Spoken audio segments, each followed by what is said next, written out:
Hey, what's up guys? This is going to be a full breakdown of my Coda saber. So this is the Coda prototype. There will be a few differences that I'll explain later in the video on the actual production run, but they're very small, just some screws in the control box, a few chassis retention screws, but that's about it. But this is a full breakdown of the Coda. In case you're interested in getting one of these, I'll have a sign-up sheet on my Facebook. And let's go over my desk and take a look at it.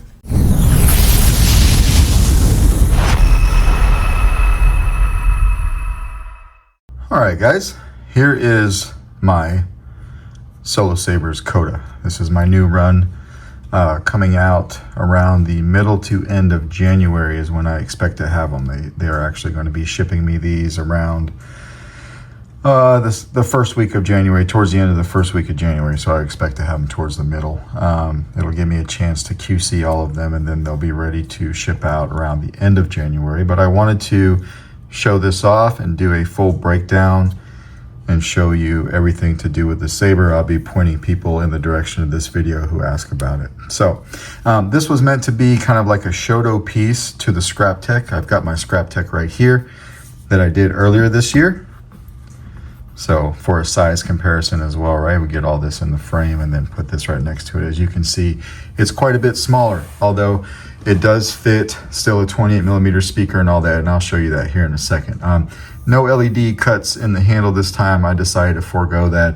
This was kind of a one and done thing. I wanted this to be similar in some ways, but also stand out as its own saber. All right, so you can see they both have brass pommels. Instead of an OLED screen over here, I decided to go with these three little cutouts for LEDs.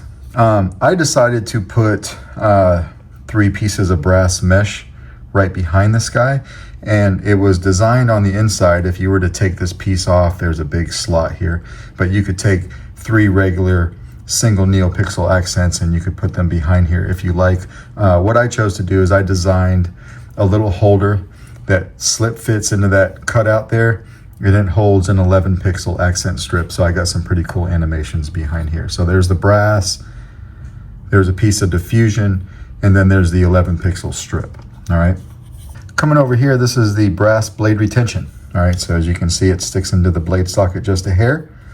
Back that out. This is meant to hold a 7/8 inch blade. It holds one very well. All right, so you slide it right in. I'll be putting this in later and firing it up, but 7/8 inch blade here. Tighten this back up for now. This is just some Grebles work. These are some brass Grebles as well. These unscrew if you like. I've got mine screwed in pretty tight so they don't come loose, but you could take these out. You could replace them with something or just leave these. I thought they looked pretty cool in brass, and they also match. They're just the smaller versions of this guy, so they match. All right, coming over here, this clamp piece that goes over the switches is made out of brass. On the Scrap Tech, it's aluminum. There's also been an improvement I did over this plate as opposed to the Scrap Tech plate. They're both held in with a grub screw on each side. So there's a grub screw here and a grub screw here, and that's the same as you would find on the Scrap Tech. Grub screw here and grub screw here. The difference being internally, these 2 grub screws on the Scrap Tech, they clamped up against this plate, and that's what held that in. So there is some fine tuning with these 2 grub screws to get these to act right. On this one, what I did is I came through, and instead of having these touch the plate, I actually cut 2 notches, or designed 2 notches on each side of the plate. So what it does is these grub screws, they go into the notch. They don't actually lock up against the plate, but they're just wide enough to they keep the plate from sliding, but plenty of slack there. So there's not that much of fiddling around with that to get these to work on this iteration. All right, so that's what we've got there.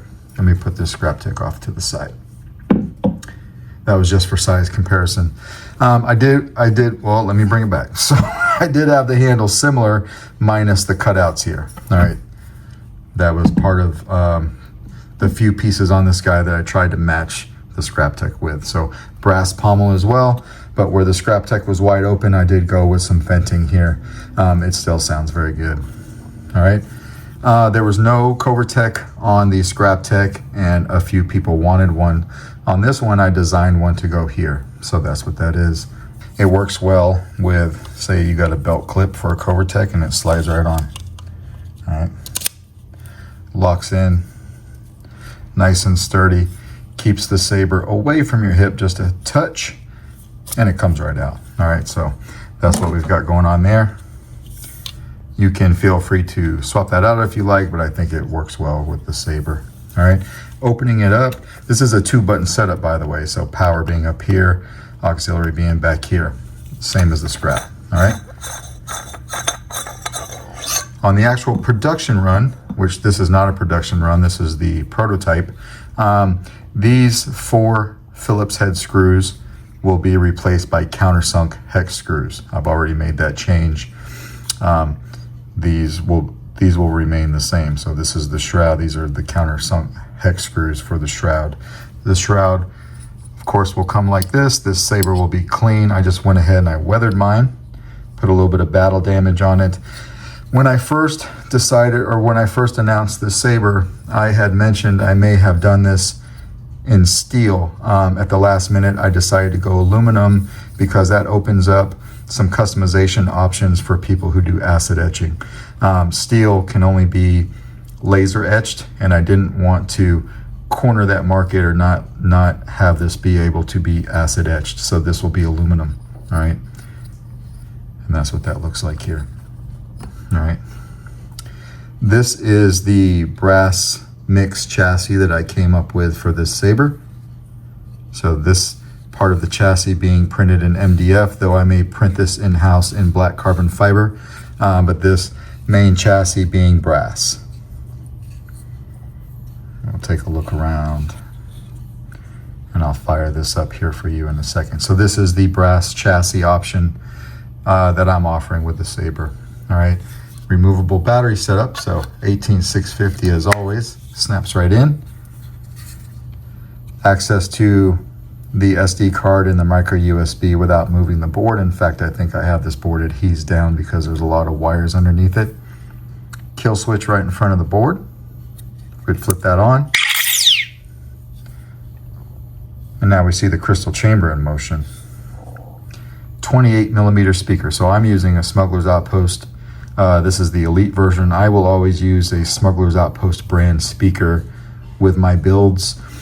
This particular cavity has been made to accept an Elite version or the Dark Side version. The Dark Side version, as some of you may know, is has a little bit more girth to it, so it's a little bit longer. So this cavity will fit that. All right, but I like the Elites because I get a nice overall sound. But along with the crystal chamber, you'll see my accent lighting here. So that's why I liked having that 11 pixel strip. I think it worked a little bit better than having 3 individual accents. It just made it a little bit more cohesive, and then it may not pick up very well on camera, but you can see that brass very well in person. All right, so we'll turn the light back on here, put the handle on. I will have a Eco chassis option that I'll give everybody the STL2 that picks up one of these sabers. If it's a special thing where you need it printed, just reach out to me. We can talk about that. But as a general rule, the STL for the Eco chassis will come with the saber. I'll have one for Profi, and I'll have one for CFX if somebody asks me for Golden Harvest. The Golden Harvest V4 is pretty close in dimensions to the Profi V3, but if I need to revisit that for somebody, I'm happy to do that. All right, but the handle will lock all the way on. One more difference in the prototype here that you don't see that you'll see in the production run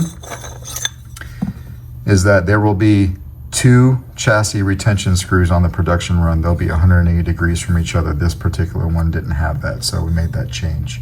All right, so it slides right on, locks down in place. Your grooves will line right up to the control box.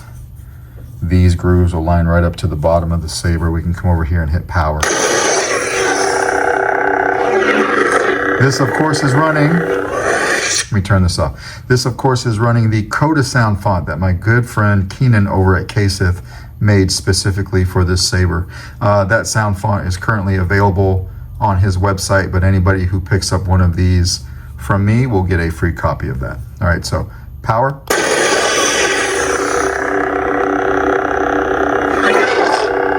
This is a KR Sabers V4 lit PCB. This has some very good sound. Auxiliary.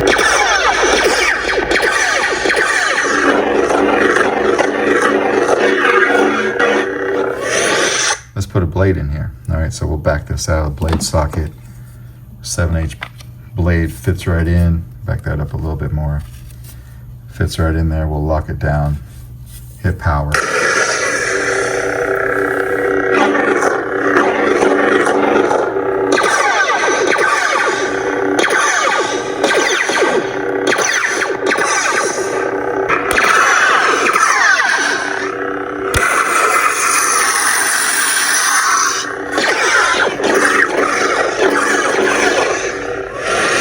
This will also come with a custom blade style that my friend Andrew Jimenez made for it from AJ Sabers. So you'll get the sound font from KSith and you'll get the blade style from Andrew as well. It'll all be packaged together. This one is not running that particular blade style right now because I was doing some testing to it before I made this actual video. But that blade style will be green and it's a bit unstable. Almost just like this, except green. All right. So, auxiliary, power. All right. Go ahead and take the blade out of here. So, blade fits in there nice. Plenty of blade depth. I don't know how many inches right off the top of my head, but if I put the blade in there and put my finger right here and bring it out, that's how much blade depth you've got, and that's plenty of blade depth. All right. So. Close that back up.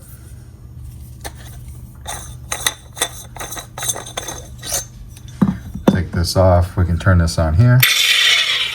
Flip it off with a kill switch. And it kills power just like it should. And you should be able to pop out the battery just like that. So I will offer several different options for this saber. I'll offer a clean and empty version. I'll offer a weathered and empty version.